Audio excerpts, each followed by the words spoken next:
מכירים את הלילות האלה שאתם לא ישנים טוב? לא יודעים אפילו מה בדיוק. אתם לא זוכרים, שילמתם ארנונה, לא בטוחים שחידשתם רישיון, מתי צריך לעשות טסט לאוטו, הוצאתם את הכלב, לא הוצאתם את הכלב. לי אין את הבעיה הזאת. לא מהיום שיש לי אתר אישי שמרכז בשבילי את כל המידע עליי. כל מה שאני יכול לרצות לדעת על עצמי נמצא כאן. החל ממתי טסתי לחול ועד כמה קיבלתי במתמטיקה בבגרות. לא שיש לי בגרות. אני פשוט נכנס למייגוב, שזה אתר אישי בתוך אתר ממשלתי וגם רעיון מהפכני. אתר מייגוב מאובטח בצורה מקסימלית, כך שרק התעודה החכמה החדשה בצירוף הסיסמה מאפשרות כניסה לאתר. שלום גידי, ברוך הבא לאתר הבית שלך. כן גידי. אני לא זוכר אם שילמתי ארנונה. אין לך חובות לעיריית מגוריך. מעולה, תודה רבה. לעיריית תל אביב לעומת זאת יש לך חוב של 300 שקלים בגין עבירת חנייה ברחוב צייטלין. לא מכיר צייטלין, אין לי כלום בצייטלין. מתאריך 30 במרץ. אני גם די בטוח שלא הייתי בארץ ב-30 למרץ.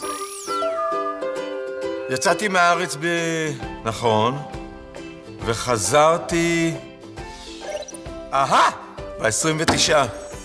אפרופו מרץ, תוקף הדרכון שלך מסתיים באפריל. מעוניין שננפיק עבורך חדש? בוודאי, תודה שהזכרת לי. איפה אני חותם? הקש סיסמה.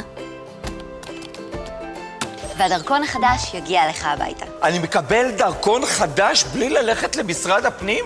אומייגוד, תודה רבה.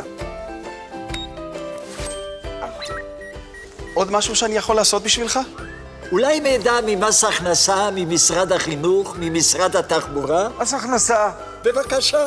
גידי גוב, דפנה מס הכנסה. איחולי הלבביים, מגיע לך החזר ממס הכנסה. את הולכת להחזיר לי כסף? אם תחזיר לי את היד. 40, 80, 100, 200, 300 שקלים. 300 שקל! זה בדיוק מכסה לי את החוב לעיריית תל אביב. מרגוב, תרצה לשלם את החוב שלך לעירייה כעת.